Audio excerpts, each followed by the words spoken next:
O que levou uma empresa que voava para os 4 continentes, que foi a maior empresa aérea do hemisfério sul a quebrar?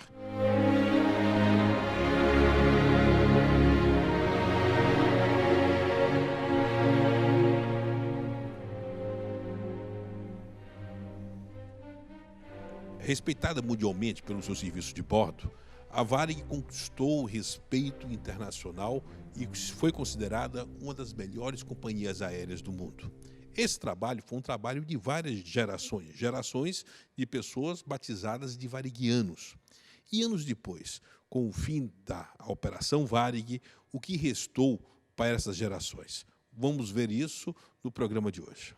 Nós vamos conversar hoje, nesse programa, com Miguel Dal. Miguel Dal tem uma passagem na Varig muito forte e muito intensa e conhece profundamente o que ocorreu com a Varig. Ele foi vice-presidente de operações, foi também o administrador judicial da Varig, mas, sobretudo, é uma pessoa que ajudou a construir a marca Varig. Miguel, por que a Varig quebrou? Qual o fim da Varig? O que motiva o fim da Varig? Bom, Cláudio, primeiro, minha ajuda na construção do nome Varig foi uma vírgula dentro disso. Foram apenas 20 anos dentro de uma empresa de 80. Como todo acidente aeronáutico não é só um motivo. Se eu pudesse dividir a complexidade do caso Varig, ele é muito complexo. Eu dividiria em 3 grandes motivos que levaram a Varig a sucumbir, sem ainda definir quem mais teve importância no quê. Dependendo do momento, uma parte teve mais importância, outra não. Primeiro, as forças externas de mercado. Esse é um primeiro bloco de fatores. O segundo bloco de fatores, governo. Eu queria, antes de avançar em outros tópicos, colocar isso porque este é um personagem que não está sendo chamado ao caso do fim do ciclo das empresas aéreas. Eu estou falando do senador José Sarney. Eu estou falando do ex-presidente da República, José Sarney, que promoveu um absurdo congelamento tarifário dentro daqueles planos do governo Sarney, que fazia com que as empresas aéreas, como concessionárias do serviço público, mesmo que tivesse o avião lotado, voariam com prejuízo, porque as suas tarifas estavam congeladas. Fala-se em congelamento tarifário, ação de defasagem. Os meus entrevistados anteriores colocam isso como solução, mas ninguém coloca o dedo na ferida. Responsabilidade do ex-presidente, do então presidente José Sarney, de congelar as tarifas das empresas aéreas, obrigando que elas voassem no prejuízo. E isso se deu ao telespectador com a Varig, com a VASP e com a Transbrasil. Este não é um caso apenas da Varig. O congelamento tarifário do senador, hoje da República, José Sarney, possibilitou que as companhias aéreas quebrassem em cascatas. Me coloca o dedo nessa ferida, congelamento tarifário. Qual foi o impacto dessa medida que hoje esse resgate é apontado como solução, inclusive para o Aeros, da ação de defasagem tarifária, mas colocando, já que ele está no cenário hoje, é senador da República, qual foi o impacto daquela assinatura de congelamento tarifário do José Sarney como presidente na aviação comercial moderna, na Varig, VASP e Transbrasil? Bom, eu diria que foi uma decisão de governo. Pelo fato de ser uma concessão pública, o marco regulatório à época definia uma equação financeira para a sobrevivência das empresas, para que elas pudessem sobreviver. Esta equação, uma das variáveis, foi alterada, sem nenhum tipo de preparação para tal.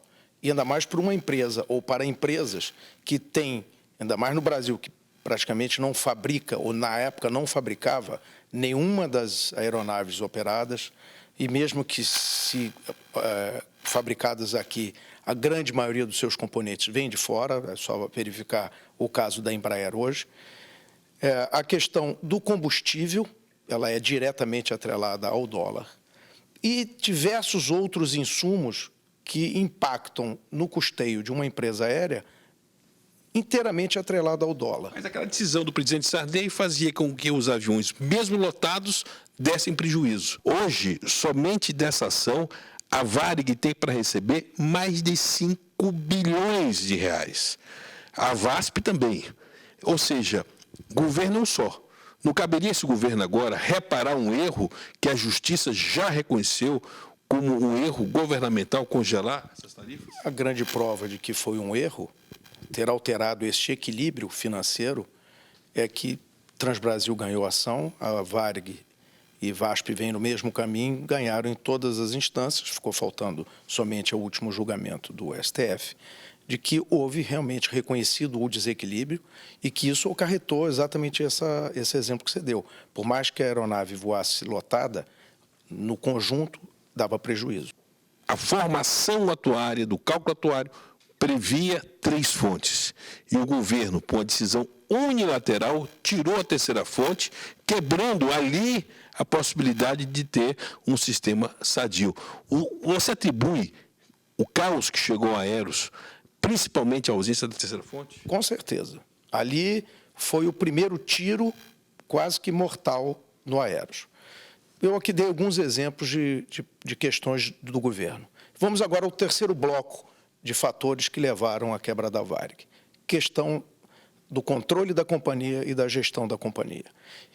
O modelo fundacional criado pelo Berta e por aqueles que o acompanhavam na época da empresa, idealizaram um modelo maravilhoso. Infelizmente, ele esbarrou em algo que o próprio Berta anteviu, de que o futuro da fundação e, por consequência, da Varig, repousava na capacidade das pessoas que na fundação estariam no futuro. Miguel, eu não queria encerrar esse bloco, já que você colocou que o fim da Varig é que nem acidente aéreo, são vários problemas, com o depoimento de Gianfranco Becking, um dos jornalistas especializados em aviação, o diretor da Azul, e que falou durante o lançamento de um livro sobre a Varig exatamente esse raciocínio sobre o fim Varig. Vamos ao depoimento de Gianfranco Becking, colhido lá em Porto Alegre. Na sua ótica, o que causou o fim da Varig? O fim da Varig pode ser comparado a um acidente aéreo. Não é um fator que causa um acidente aéreo, é uma sequência de fatores. Então, vai desde fatores exógenos a fatores macroeconômicos a problemas internos de gestão. É uma série de fatores, não dá para falar, foi tal coisa ou foi tal pessoa. O que eu mais lamento é que ela teve algumas oportunidades, algumas chances, talvez, de mudar o destino dela. Mas você acha que a Fundação está mais preocupada em salvaguardar a sua participação do que salvar a Varig? nos últimos anos, sim. Nos últimos anos, ela atuava, no meu entender, muito mais focada em garantir um status quo que fora da companhia não existia mais. Ela perdeu um pouco a visão do todo. Eu vou pedir um intervalo comercial e eu volto conversando com o comandante Miguel Dal. Não perca o programa Magnavita Repórter Especial, hoje em clima de fim de Varig, o caso Varig. Voltamos daqui a pouco, o programa Magnavita Repórter Especial pela sua CNT.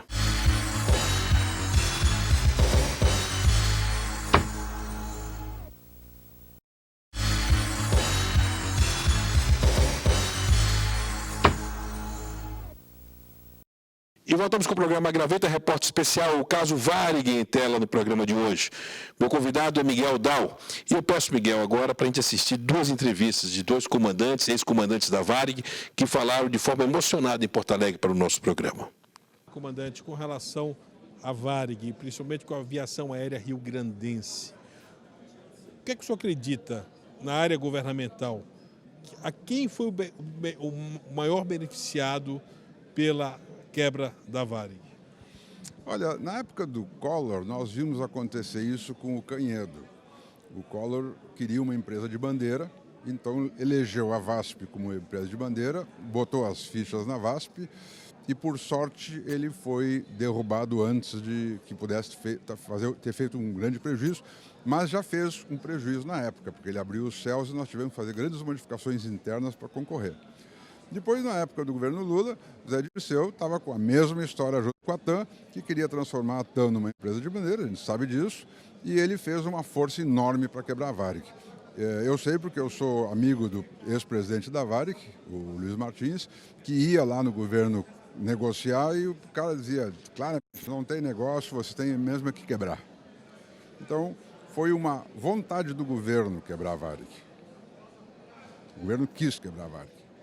Comandante René Anquer, 40 anos de Varig. Se aposentou em 1990. Dia 4 de janeiro de 1990. Comandante, 35 mil horas de voo. Primeira pergunta, o que é ser variguiano? É vestir uma camisola muito comprida e que arraste no chão e que viva no coração. Trabalhar com afinco, com tudo que se pensa, esquecer família e crescer pela profissão e fazer a companhia crescer. Me desculpe. Onde é que o senhor identifica a perda dos princípios do Rubem Berta? Aqueles princípios que colocaram a Varig lá em cima e que a ausência deles colocaram a Varig ladeira abaixo. A perda do Hélio, aquela doença do Hélio que ele vai para os Estados Unidos, O Hélio Smith. o Hélio Smith falece, o Rubel, que era De São Paulo. de São Paulo, já estava no Rio, era o teórico substituto, o Hélio o colocaria na presidência e o Hélio administraria a situação da Fundação Rubem Berta. Nesse transe aí, o Rubel, naquele ano, 90, 89 ou 90, o Rubel pretende renovar a Varig e faz pretensão de compra de 80 aeronaves. A Varig nunca comprou mais de 3 aeronaves durante toda a sua vida. Miguel, Fundação Rubem Berta.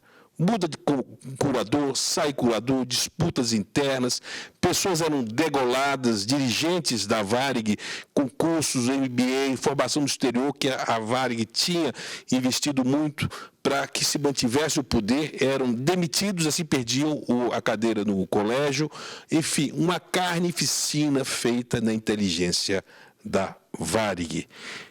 Foi o princípio do fim, as brigas internas, as alternâncias de comando no Conselho Curador, porque havia uma inversão de valores. Ou seja, gerentes que eram também curadores, faziam parte do conselho, mandavam no presidente da companhia.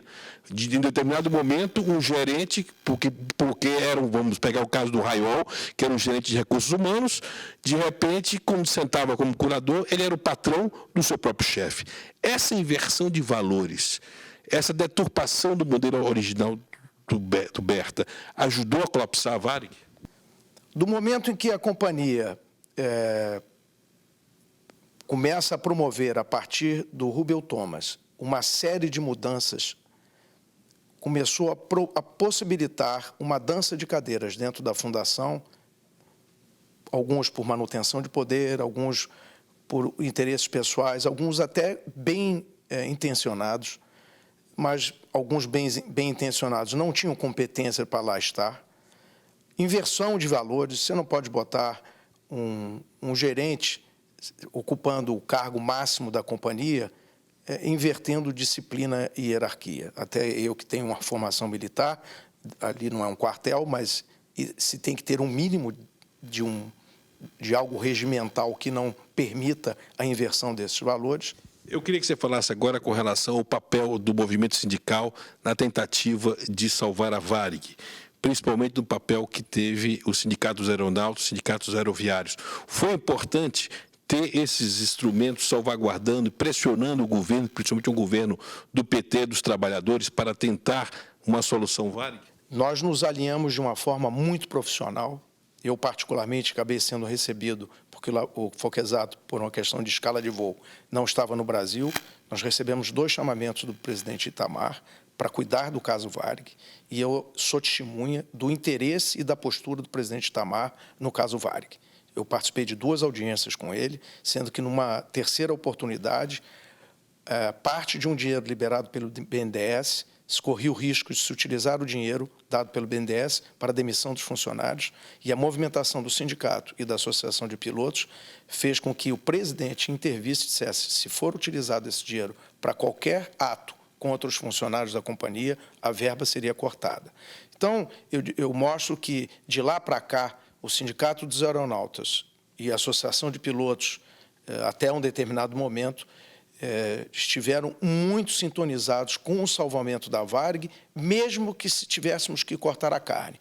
Carlos Luiz Martins foi presidente da Varig, que mais ocupou um período de alternância. O presidente da Varig durava meses e ele conseguiu estabelecer um ano. Você fez parte da equipe do Martins e a Varig, naquele período, conseguiu um resultado operacional surpreendente, um lucro de 400 milhões. Ali se mostrava que estava em curso uma transformação, recuperação.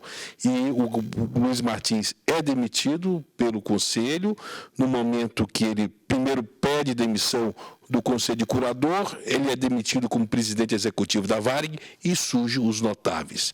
Davísio Bestai, Omar Carneiro e aquela turma que entrou para salvar a Varig. Contratados pela Fundação, que logo depois briga com eles e os demite. Me fala dessa alternância. E você fez, na época da Fundação, uma dura carta ao Davísio Bestai, que alertava sobre algo que a Varig sempre, mesmo no período de crise, teve, que era uma eficiência operacional. E você preservou o seu currículo a soltar uma corajosa correspondência. Como é que você vê essa interrupção da gestão do Martins, a chegada dos notáveis e a entrada da Varig em recuperação judicial? Eu me lembro quando o Martins, o Luiz, decidiu por essa... Achei que foi uma loucura ele ter renunciado. Renunciado ao Conselho de Curadores.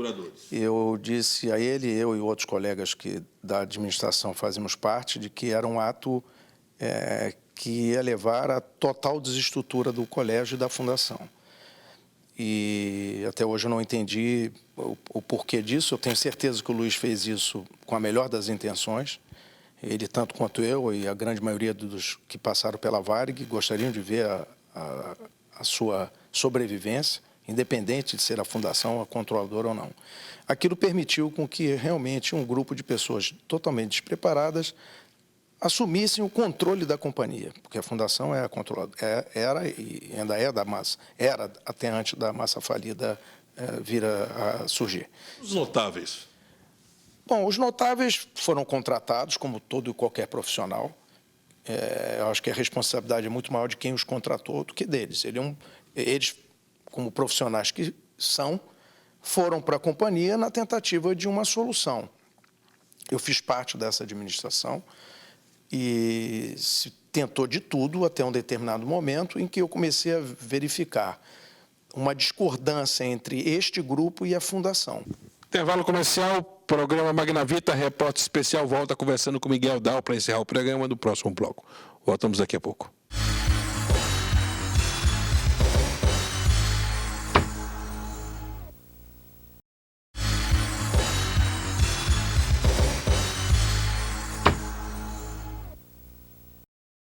Programa Magnavita, repórter especial, conversando hoje com Miguel Dal. Miguel, eu queria que você falasse agora com relação à recuperação judicial. Você sentou na cadeira de administrador. Como é que foi conhecer as entranhas da Massa, então da Aviação Aérea Rio-Grandense como administrador judicial? Me faz um raio-x do que sobrou naquele momento da Varig. Posso incluir segundo momento em que foi a última chance, na minha visão, da Varig pelas próprias pernas ter uma saída. Foi o momento quando demitiram o Fernando Pinto. Eu considero o Fernando um dos melhores administradores com quem eu tive a oportunidade de trabalhar. E ali, para mim, foi o segundo tiro. O primeiro foi em 94, quando não se fez efetivamente uma remodelagem. A segunda oportunidade que a Varig teve foi na administração do Fernando. Eu sei que sou suspeito porque fiz parte da administração. Mas o Fernando Pinto, a saída do Fernando, vários entrevistados consideram o princípio do fim. Exatamente porque ele sai a pedido de Utaka Imagawa, que tentava forçar uma relação duvidosa em termos de atividade com a BRA dos Folegatti. Aliás, eu queria depois mergulhar também nessa questão da administração do Utaka Imagawa, que passa o Osiris Silva. É importante colocar que um ex-ministro, uma pessoa com a biografia do Osiris Silva, esteve na presidência da Varig sob a regência do Utaka Imagawa e sacramentando a segundo tempo da saída do Fernando Pinto. Naquele momento que o Fernando sai, havia uma luta interna na companhia, e principalmente você, que foi o fundador da área de carga, você teve uma pessoa que a mídia considera com currículo duvidoso, que foi presidente dos Correios, gestor, que teve vários processos na justiça, à frente da Varig Log. E começou a surgir esses corpos estranhos. A família Folegatti, que depois quebrou a BRA, está aí a BRA em recuperação judicial, quebrou a Panexpress, e essas relações escusas que começaram. Isso não causava na empresa indigestão, não causava uma rejeição em ver que um patrimônio sadio ainda, uma massa que poderia sofrer recuperação, estava começando a ser alvo de abutres? Eu diria que sim. Eu me lembro quando o Fernando foi demitido, eu saí da Varig às 11 da noite, o conselho ainda não tinha encerrado a sua reunião. Quando, às 6 horas da manhã, eu recebi o telefonema, não me lembro se foi do Sabaté ou do MOR, informando que o conselho tinha decidido pela demissão do Fernando e que nós, no dia seguinte, iríamos nos reunir na companhia. Eu lamentei muito, a partir daquele momento eu não dormi mais, nos encontramos no dia seguinte de manhã, se não me engano, na sala do Sabaté. E, a partir dali, eu comecei a realmente assistir o começo do fim. E todas as decisões que a partir dali começaram a ter sido tomadas me causaram um espanto que até hoje me espanta. Entre eles, nesse período, a quebra da Soletor. Porque a Soletor, que era a maior operadora, que estava com problemas, que tinha a Varig como principal fornecedor, para atender uma agenda da Panexpress, da família Folegatti, que estava irmanada com a gestão de Utaca e Magal, acaba sendo decretada a falência. A Varig força a falência da Soletor. Porque nesse momento, Miguel, é claro, bem claro deixar esse momento conturbado da companhia, negócios escusos e que num país sério daria cadeia, começaram a ocorrer. Varig Travel, com Solegatti por trás, a BRA utilizando a malha noturna para fazer transporte com a aeronave Varig. Você não acredita que é preciso não ficar impune esse processo, que foi um processo extremamente sério, traumático, e que tirou, vamos dizer, o tubo de oxigênio de um paciente que já estava na UTI? Eu não acompanhei. Quando o Fernando foi demitido, eu ainda permaneci como diretor de carga durante 1 mês e a maioria dos diretores ainda ficaram algumas semanas, alguns meses também. Eu fui o primeiro diretor a ser demitido da função, mas fui o único que não foi demitido da empresa. Todos foram. Por quê?